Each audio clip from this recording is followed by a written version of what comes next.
chamar a Vamos, Priscila vamos, para. vamos tratar de coisa séria agora, né, Vamos Cláudio? tratar de coisa séria, porque é uma discussão muito importante que está sendo feita na transição de governo. A gente teve uma pandemia que teve uma interferência para pior no que já era um desastre, que foi o governo Bolsonaro na área da educação. Então, uma situação que já seria ruim foi ainda mais agravada pela pandemia. A gente vai entrevistar agora a Priscila Cruz, que é a presidente executiva do Todos pela Educação, que é uma ONG que batalha, luta aí pela melhoria da educação básica no Brasil. Oi, Priscila, se junte a nós aqui, por gentileza.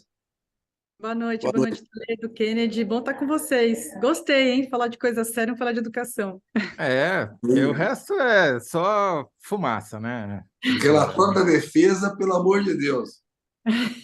Aliás, eles precisam voltar para a escola, mas isso é um outro problema. Nossa, esse é outro problema. É.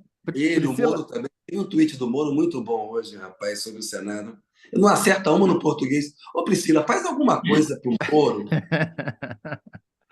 Manda para ele Pris- alguma coisa. Dá uns toques, pô. não, tem aquele software, tem aquele aplicativo lá que eles criaram no governo Bolsonaro, que aquele alfabetiza todo mundo, né? Alfabetiza em 6 meses, né? Pois é. Isso, é. Que é Priscila, difícil. você, Tá? Analfabeto político é o pior tipo de analfabeto que tem, mas vamos lá.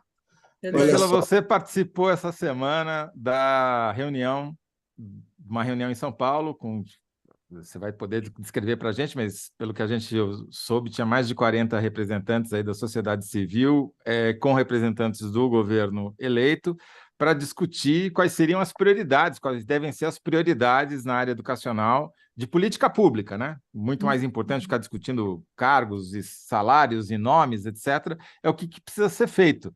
Conta para a gente aí, Priscila, primeiro, se você puder, dá um panorama do quadro que o novo governo vai encontrar e de Uhum. quais são as prioridades que ele precisa ter mais imediatas para resolver os problemas emergenciais, né? Ó, Sim, Priscila, a pergunta do bloco é o que o governo Lula precisa fazer para reconstruir o que o Bolsonaro destruiu na educação. é. Eu acho que a palavra é destruição mesmo, viu? Acho que tem uma imagem que fica na cabeça que é o governo Bolsonaro, ele vai entregar a chave do Ministério da Educação com uma casa vazia e destruída, né? E sem dinheiro, porque, olha, quando a gente analisa o projeto de lei da lei orçamentária enviada, né, para o orçamento de 2023, o que eles fizeram foi um corte de 95% nas políticas de desenvolvimento do ensino, né, que são as políticas expandir o tempo integral, implementar a Base Nacional Comum Curricular, e de 96% nas políticas para a primeira infância, para a educação infantil. Então, quer dizer, a gente já teve ao longo desses anos todos uma série de cortes. E aí agora eles entregam o Ministério da Educação com algo, olha, só no campo da educação infantil, o dinheiro que sobrou no MEC dá para construir uma creche. Uma. É esse o dinheiro, é esse o dinheiro que vai ser que o próximo governo vai receber. Então, acho que esse trabalho que o vice-presidente eleito está fazendo, né, e agora o Lula também entrou em campo para poder recompor o orçamento, ele é muito importante, porque para responder a pergunta de vocês, de fato, a pandemia com o governo Bolsonaro, né, esses dois fatores juntos, fez com que a gente tivesse uma tempestade perfeita na educação, um retrocesso gigantesco em termos de aprendizagem e evasão também. Não dá para confiar, e aqui eu falo com muita tristeza, não dá para confiar nos dados que foram divulgados pelo INEP agora recentemente, né, do Prova Brasil, IDEB, porque a gente não teve uma participação com representatividade estatística para poder afirmar que aquele é realmente o resultado da aprendizagem no Brasil. Eu posso dizer com toda certeza, a gente vem circulando por escolas em todo o país, assim, a devastação é muito maior do que aquilo que está ali acontecendo, tá ali Priscila, retratado. só para as pessoas talvez entenderem, a Prova Brasil, o ideal é que as escolas tenham que nível de participação, quantos por cento dos alunos de uma escola precisam participar da prova, fazer a prova, para que seja significativo o resultado, que ela represente realmente o que os alunos daquela escola aprenderam. Para a gente conseguir ter uma nota da escola estatisticamente representativa, tem que ter pelo menos 80% dos alunos tendo participado da prova. Uhum. Vou dar um exemplo aqui. O Espírito Santo, e olha, o Espírito Santo tem uma boa gestão, eu fiquei super feliz que o Casagrande foi reeleito, porque a alternativa lá no Espírito Santo era horrorosa, mas no Espírito Santo, 26% das escolas tiveram pelo menos 80% dos alunos participando. E aí isso variou muito de estado para estado, então realmente não dá para a gente... Quer dizer, em 3 de cada 4 escolas do Espírito Santo não tinha aluno suficiente fazendo a prova para ela ser representativa da qualidade do ensino daquelas escolas, é isso? Isso, exatamente. Estou citando aqui um exemplo porque, por acaso, eu sei esse de cabeça, mas, Sim. assim... Mas isso se estende para o Brasil inteiro, quer dizer. O Brasil tem por aí, assim, de participação. Então, a gente ainda não tem uma medida, né, do quão a gente andou para trás em termos de aprendizagem no país. Mas para responder assim, o que precisa ser feito e também assim, como que foi a reunião de ontem, né? A reunião de ontem, ela contou com especialistas bem diversos, assim, visões diferentes. Uma coisa que eu fiquei feliz é porque eles já deram um tom de frente ampla, é isso mesmo, quer dizer, não tem como reconstruir o Brasil com um partido ou com uma visão apenas, a gente vai precisar de muita gente com várias visões, e eu acho que isso o Lula faz muito bem, ele fez isso no seu primeiro mandato, ele está fazendo agora de novo, o Alckmin está com um bom protagonismo nesse sentido, e o Henrique Paim, que foi o ministro que sucedeu o Fernando Haddad, que foi um bom ministro da Educação lá atrás, ele é o coordenador desse grupo. Quais foram as grandes, assim, linhas que saíram dessa reunião de ontem e que agora, a partir da reunião, eles estão produzindo um relatório, Todos pela Educação está ajudando também na produção desse relatório, né, com também outros especialistas. Primeiro, merenda escolar. E aqui tem uma questão que é o seguinte, a gente está com, enfim, 30 milhões de pessoas passando fome, muitas crianças. Eu visitei escolas e vi crianças catatônicas circulando pelos pátios, que tem uma coisa interessante até, assim, a criança não deixou de ir para a escola, ela vai para a escola, né? Assim, tem esse valor de ir para a escola, essa coisa de que o brasileiro não valoriza a educação, é mentira, gente, o brasileiro valoriza a educação. A mãe brasileira valoriza a educação, a criança está lá na escola, mas ela está passando fome, e tem que ter, principalmente nas escolas que atendem as crianças mais pobres, pelo menos 2 refeições quentes, 2 refeições completas, né? Não é bolachinha, água e sal, com uma aguinha, um suquinho ralinho ali. Tem que ter refeição mesmo. Então, a merenda escolar é uma preocupação. O próprio vice-presidente eleito Alckmin chegou a ter essa conversa com a gente, comigo, disse, olha, a gente precisa investir em merenda, então esse é um dos assuntos que vem aí sendo debatidos nessa transição no campo da educação, porque o governo federal precisa investir nesse campo. Desculpa te interromper, só para a gente dar os dados para quem talvez não acompanhe isso como você acompanha. Quer dizer, o governo federal não dá reajuste para o valor da merenda na verba que ele repassa para estados e municípios há 5 anos, é isso? Isso Está congelado. Está congelado e, assim, o que acontece, Toledo, é que alguns estados e municípios que têm uma arrecadação maior, eles têm um fôlego orçamentário maior e conseguem ter, por exemplo, o Paraná. O Paraná é um estado que tem uma arrecadação maior, acima da média nacional, e eles estão com uma política muito interessante de melhoria da merenda. Qual é o valor que tem que dar por criança para merenda? Hoje é 0,36 centavos, né? O governo dá. Qual que é o valor que seria suficiente para ter essa refeição quente? É isso que a gente está calculando agora, Kennedy, porque assim, se o dinheiro do governo federal for distribuído para todo mundo de forma igualitária, vai chegar mais 15 centavos, 20 centavos, quer dizer, isso não vai fazer tanta diferença. Então, focalizar bem para poder chegar a um valor de R$ 2, R$ 2,5, porque aí você já consegue ter uma refeição complementando o recurso do estado e do município, tá? Quer dizer, aqui não é o governo federal arcando com tudo, mas focando nessas escolas que atendem as crianças mais pobres. Então, o cálculo de vocês é identificar quais municípios precisam de mais verba federal para dar mais dinheiro para esses municípios e menos para aqueles que têm uma capacidade própria de dar uma merenda decente, é isso? Exatamente. Uma boa gestão especialmente no campo da educação, que você tem uma marca muito forte da desigualdade, você tem que seguir um norte que é dar mais para quem mais precisa, sempre. Então, se você der mais para quem mais precisa, você iguala as condições e você faz com que todo mundo tenha a chance de poder ter alimentação, uma experiência escolar, o professor bem formado, uma boa aula, aprender, né, que é o fundamental. Então, o governo federal, e essa é uma atribuição constitucional do governo federal, que é algo que, na verdade, o governo Bolsonaro fez o exato oposto disso, né? Qual que é a atribuição do governo federal no campo da educação? Garantir equidade de condições entre os entes da federação, que são muito desiguais, né? Nós somos um país desigual, e para que serve o governo? Ele serve para justamente ter de forma intencional políticas que combatam a desigualdade, dando mais recursos, né, colocando mais esforço naqueles municípios e nos estados, e nas escolas, e nos alunos que mais precisam. Aqui acho que vale um destaque, quando o Fernando Haddad foi ministro e depois o Paim seguiu essa mesma orientação, havia uma política específica para os municípios mais pobres, né? Inspirada no caso chileno, que você tem um recorte dos municípios que atendem as crianças mais pobres, e lá o governo federal tem uma intervenção maior.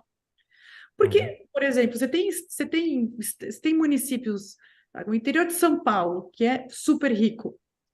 Você tem a região sul, que é super rica. Não precisa ter tanto esforço do governo federal. Agora, a gente tem municípios que não tem nem arrecadação própria. Então, por isso que o Fundeb é tão importante, por isso que esse tipo de complemento é tão importante. Então, E mesmo em São Paulo, imagino que deva haver um ou outro município, ali no Vale do Ribeira, por exemplo, que precisa de mais verba federal do que a cidade de São Paulo, por exemplo. sem Ou não? dúvida, é exatamente isso. Isso está mapeado, porque esse cálculo, esses dados, eles estão disponíveis, isso não é algo difícil de ser feito. Por isso que assim, não tem desculpa o governo federal Não é atuar. difícil, mas não fizeram, é isso? Não fizeram porque não querem, não acreditam, não é prioridade, enfim, quer dizer, eles ficaram ali brincando de guerra cultural no Ministério da Educação, só que a criança que passou, isso que, assim, é revoltante, porque a criança que passou nesse governo federal agora, pelo período da alfabetização, ela não volta para a alfabetização. Essa criança agora está no terceiro, no quarto, no quinto ano. Então, quer dizer, você não E faz não duas aprendeu vezes. a ler e escrever. Não aprendeu. Você não faz duas vezes o segundo ano, você não faz duas vezes o quinto ano, você não faz duas vezes o ensino médio. Então, assim, E como então, acho resolve que isso, tem senso de Patrícia? urgência. Desculpa a pergunta de ignorante, mas se ela não volta para trás, talvez seja melhor não voltar mesmo, como é que você alfabetiza no terceiro ano ou no quarto ano? Resolve. Esse é um dos pontos que a gente discutiu ontem nessa reunião da transição, que é ter o Lula tem chamado isso de grande mutirão, né? Mas no fundo é o seguinte: a gente precisa de uma política nacional de recomposição da aprendizagem. Como que você faz isso, Toledo? Tempo perdido você recupera com mais tempo. Então, você precisa ter contraturno, né? E um contraturno que não é simplesmente colocar essa criança mais tempo na escola, tem que ser a partir de uma avaliação. Essa avaliação ela vai dizer que tipo de intervenção pedagógica aquela criança precisa receber para poder cobrir as lacunas de aprendizagem que ela ficou por conta da pandemia, e também porque muitas vezes assim, antes da pandemia, a gente não tinha uma situação também hiper confortável. O Brasil vinha melhorando. Acho que isso é uma coisa que é importante de dizer, porque eu acho que tem uma crítica muito bolsonarista em geral, fala isso. Ah, mas aqui no PT a educação era ruim, o PISA. Olha, no período de 2007 a 2017, a aprendizagem de língua portuguesa das crianças brasileiras saiu de 27% de crianças com aprendizado adequado, 27% em 2007, para 60% em 2017. Olha, nenhum país fez isso. Nenhum país fez isso. Então, não é que a Então, escola pouco pública tempo é um fracasso. dobrar a taxa, assim. Não, mais do que dobrou. Então, não é que o Brasil não sabe fazer política pública educacional. O Brasil sabe. O que a gente ainda precisa fazer é para todo mundo. Só que essa trajetória de melhoria foi interrompida pela pandemia e pelo governo Bolsonaro. E a gente não Aí, sabe nem o tamanho do desastre, porque você estava explicando no começo que Priscila, as provas não são representativas da realidade, porque não teve criança suficiente fazendo a prova. isso, a gente ainda não tem um bom retrato para poder dizer, assim, cravar qual que é o tamanho do buraco. Agora, isso não é desculpa, Toledo, para não desenhar um bom programa de recomposição da aprendizagem, né? Então, isso já está sendo feito, essa é a grande preocupação, algo que eu fiquei feliz que o presidente eleito falou em debates, em entrevistas, que, olha, uma das primeiras coisas que eles pretendem fazer é chamar os governadores para que todos sentem a mesma mesa para poder debater as saídas. E é isso mesmo, porque o governo federal não faz nada sozinho no campo da educação básica.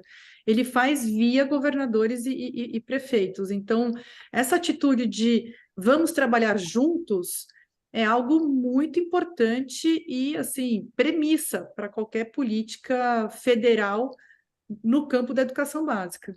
e você teve ainda, Priscila, essa queda do ICMS dos combustíveis aí, que afetou a arrecadação dos estados, né? Dinheiro que ia para a educação.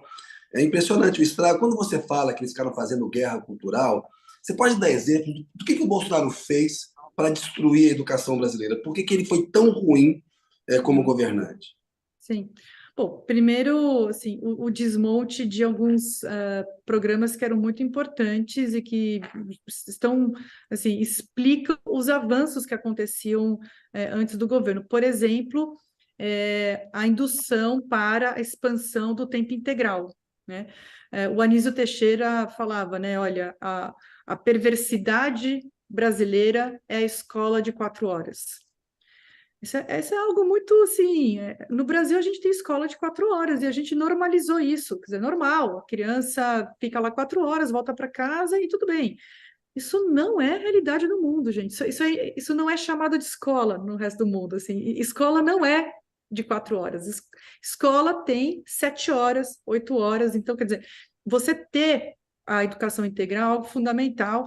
Isso vinha avançando e o governo federal foi minguando esse apoio que, no fundo, o governo federal ele induz determinadas políticas a partir do apoio financeiro e do apoio técnico que ele dá a estados e municípios. Esse é um exemplo. Um outro exemplo que é assim, realmente é muito preocupante é que foi aprovado um novo ensino médio, que está em linha com aquilo que tem de mais moderno ensino médio no mundo, que é você ter itinerários diversificados, que é o aluno poder escolher as suas trajetórias, ter uma educação profissionalizante, que não é para aquela economia antiga, né, assim, daquilo que é precarizado, mas uma educação profissionalizante para a economia digital, para a economia verde, para a economia criativa. Então, quer dizer, esse novo ensino médio, ele aponta, né, do ponto de vista legal, normativo, para esse caminho mais contemporâneo. Só que para ele ser implementado, você precisa de uma coordenação nacional, de novo, né? Porque senão fica lá o Ceará, que é bem gerido, corre na frente, um outro estado que tem uma gestão pior não consegue fazer nada. Quer dizer, então, de novo, entra aí o governo federal para poder coordenar esses esforços. Ficou completamente parado.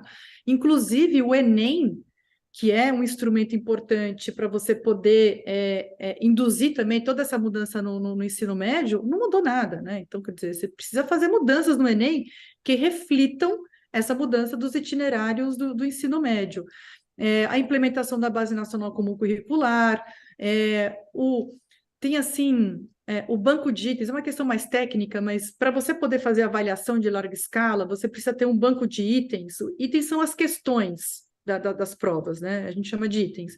Você tem que ter um banco de itens muito grande, porque cada vez que você faz uma avaliação, você queima itens, né? Que você não vai poder usar de novo e tudo mais. A gente não tem mais banco de itens no INEP, né? Então, para poder fazer a avaliação no ano que vem, vai ter que renovar esse banco de itens para poder fazer prova Brasil, para poder fazer Enem, enfim. A gente não avaliou. Quer ver?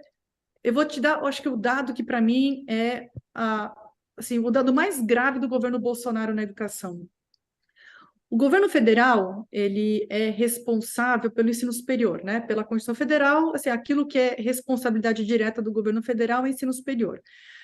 O rebatimento na educação básica é a formação de professores. Não tem nada mais importante na educação, e isso foi também tema da reunião de ontem, do que você formar bem o professor, né? Para ele dar uma aula incrível, garantir que todos os alunos aprendam, né? Fazer com que esses políticos todos não cometam tantos erros depois quando eles assumem esses cargos de liderança. Quer dizer, isso tudo começa no professor. Sabe qual que é a porcentagem de futuros professores que estão hoje em cursos 100% à distância? Professores sendo formados em cursos que custam R$ 99,90, R$ 129,90, recebem PDFs pelo celular e fazem uma prova na sexta-feira ou no sábado de manhã. 61% hoje. Nossa Os Senhora. futuros professores. Sabe o que é isso? Isso é dar para as universidades privadas uma fonte de receita que, além do lucro, é a pedagogia que está sustentando os cursos de medicina, de engenharia, que são cursos mais caros. Eles ganham na pedagogia para poder sustentar outros cursos que são mais deficitários. Eu estava falando hoje com uma reitora da melhor faculdade de educação do Chile, que é a grande referência da América Latina. O Chile é o contrário. O curso de pedagogia ele é sustentado pelos outros cursos. Porque uma boa formação de professores é em tempo integral, com estágio, né, com uma série de atividades que são muito mais caras. O Brasil, 61%, gente. Isso é uma bomba para a educação, porque esse professor formado dessa forma vai entrar na sala de aula e ele não é culpa dele, mas ele não sabe o que fazer para garantir que os alunos aprendam. Então, só Priscila, para citar alguns exemplos, Kennedy, não, assim, esses Não, exemplos chocantes, né, Kennedy, que a Priscila está dando aqui, e os nossos. temos uma correção, né? É isso. Mas fala, Zé. Não, o público aqui mandando mensagens, elogiando aí você, Priscila, o Ricardo Leite falando que o professor precisa de plano de carreira e salário digno, a Regina Célia Trindade falando que é importantíssimo ter políticas públicas voltadas à recomposição da aprendizagem na educação básica, e o Enaldo da Mota dando parabéns para você pela reflexão e os fundamentos na busca de políticas públicas sérias para a educação básica e universidade. Diz ele, vamos lá que vai dar certo. Vai E o dar, Felipe Priscila? Tem Virgílio como? também, Toledo. Felipe Ah, é? Virgílio, ó, Priscila manda muito bem. Conhece o Felipe Virgílio? Priscila manda Conheço. muito bem. Esse é um ouvinte recorrente aqui do programa. Exato. que bom, que bom. Não tem jeito, gente. Olha, posso falar? Assim, se tem uma área que tem muita convergência, é a educação, tá? Assim, tem muita produção técnica. Claro que tem, assim, no detalhe, né? Alguns especialistas acham que é um pouquinho mais para cá, um pouquinho mais para lá, mas, assim, os grandes caminhos estão dados, assim, é expandir o tempo integral, é melhorar a formação dos professores, é ter uma educação profissional que seja para essa economia moderna, né, que dê condições para esse jovem ter uma atividade profissional que tire ele da pobreza, né, que é isso que a gente quer. A gente quer, a gente quer ter uma classe média maior, a gente quer ter esses jovens saindo da pobreza. Os grandes caminhos, a alfabetização, enfim, está dada. A agenda, ela não é, assim, um grande mistério. A questão é querer implementar essa agenda, é enfrentar os interesses das privadas, né, que querem esse curso precarizado de pedagogia, tem que acabar com isso. Isso dá para fazer. Tem que mexer na regulação, tem que avaliar esses cursos, tem que certificar, tem que fechar curso ruim. Não pode ter curso ruim, tem que fechar mesmo. Então, assim, acho que tem muita convergência. Esse grupo político, né? Não estou nem falando só o PT, mas o grupo político tem bons nomes, né, para assumir o ministério. Eu acho que está aí um ministério que claro que eu sempre penso assim que está na hora de ter uma mulher na educação, e tem boas mulheres, boas gestoras públicas, mulheres no Brasil, e a gente só teve uma ministra da educação que foi na época da ditadura, então acho que está na hora da Esther Ferraz, democracia. né? Hã? Esther Figueiredo Ferraz, não é isso? Isso mesmo, tem boa memória. Então, tem A que vantagem de ser velho é que a gente viveu. viveu a vida. Priscila, tem um cálculo em termos de orçamento que a gente tem para 2023 de quanto de recursos adicionais são necessários para a gente começar a combater essa destruição? Então, esse cálculo está sendo feito, assim, desculpa, não tô com, assim, não posso te dar o número agora, mas, assim, o que a gente foi perdendo ao longo desses anos é da ordem de 40 a 50 bi, que o MEC foi perdendo ao longo desses anos, né? Então, assim, no mínimo, Kennedy, o que a gente precisaria era recompor. É muito dinheiro, tá? Assim, a gente sabe que assim é algo que não vai acontecer do dia para a noite. Eles estão falando de negociar aí 200 bi, quer dizer, não vai dar para a gente ter tudo para educação. Tem muito buraco em várias áreas, né? A educação tem uma vantagem que é o Fundeb. Olha, ainda bem que o Fundeb foi aprovado.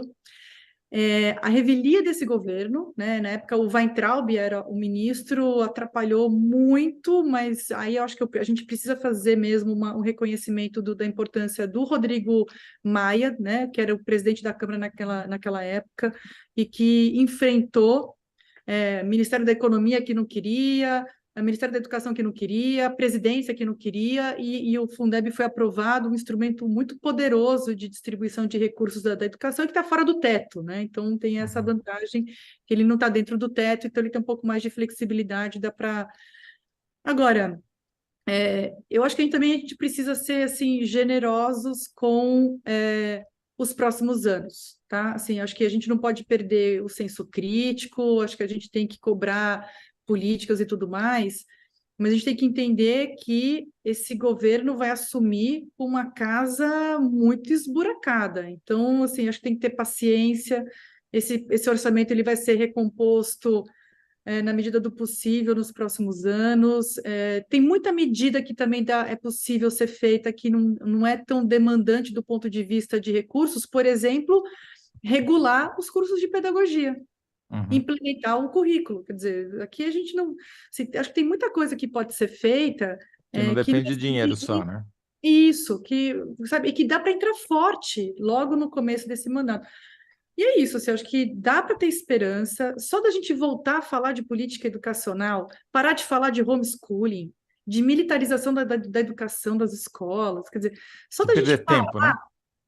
perder tempo com essas cortinas de fumaça, com essa guerra ideológica, só da gente parar de falar disso e começar a falar como conseguir dinheiro, qual que é o cálculo, qual que é a escola mais prioritária, quem que atende, quem precisa dar mais da merenda do que o outro, como que você faz para poder garantir a aprendizagem, a alfabetização. Acho que isso já dá um novo ânimo.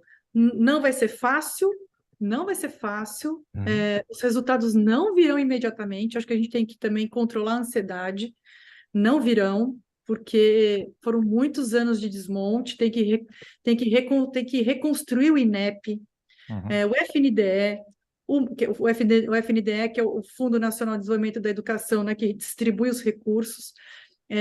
Tem o Conselho Nacional de Educação, que acabou de ter aí nomeações de pessoas complicadas. Pode revogar essas nomeações, Priscila? Olha, o Conselho Nacional de Educação ele é um órgão muito regulado, né? Ele tem uma série de normas que regulamentam a sua existência, o seu funcionamento. Tem que fazer com muito cuidado, tá? Assim, Toledo, eu acho que dá para pensar em transformar esse conselho em outra coisa. Olha, os nomes atuais realmente preocupam muito, menos na Câmara de Ensino Superior, mas na Câmara da Educação Básica ali preocupa bastante, né, esses nomes, então tem que tomar Só para cuidado. lembrar que o Paulo Guedes nomeou simplesmente a irmã dele para o conselho, né? Priscila, tem um tema aqui que se a gente não falar, e vai ter que ser rápido, porque o nosso tempo já está esgotando, vão bater na gente. Olha, tem de comentário aqui, elogiando aqui, Ricardo Leite, Janete Marques, Cleusa Regina de Menezes, pedindo outros assuntos. Infelizmente, não vai dar. Mas tem um tema que eu acho que não dá para deixar de falar. Você já falou da merenda, já falou da recomposição, de recuperar os alunos que não conseguiram se alfabetizar na época certa. E as universidades federais? Tem muita gente falando que não tem verbas prevista no orçamento, nem sequer para o custeio, ou seja, para mantê-las abertas ao longo de todo o ano de 2023. É isso mesmo? É isso mesmo. Olha, o Todos pela Educação e eu, pessoalmente, eu não sou especialista em ensino superior, então acho que tem pessoas que conseguem responder essa pergunta de forma muito melhor do que eu. Agora, assim, pelo que eu acompanho, é isso, assim, tá com pouco recurso, vai precisar ter uma nova racionalidade, né? Então, porque, de novo, assim, esse orçamento não vai ser recomposto do dia para a noite, gente. Acho que a gente tem que, assim, de novo, ter paciência. Tem vários outros ministérios que também estão com muito buraco, né? Muita necessidade de recurso. Então, mas uma nova racionalidade vai ter que ser dada para o ensino superior, sem dúvida nenhuma. Muito bem. Priscila, muito obrigado por atender o nosso convite aí. Eu acho que foi uma iluminação para a gente aqui e é bom voltar a discutir política pública, né? Em vez de discutir, desculpa a expressão, como é que era? A 2018 lá, mamadeira de piroca, né? Pelo amor de Deus, né? Não Chega disso. Priscila, a Janete Marques precisava dessa fala cheia de esperança. O Toledo tinha citado a Risa Maria de Ribeiro Vieira. Priscila Cruz, sensacional, perfeitas colocações, reflexões, conhecimento da educação no Brasil. Parabéns, Priscila, pelo trabalho aí. Bom a gente voltar a uma normalidade, discutir o que interessa mesmo.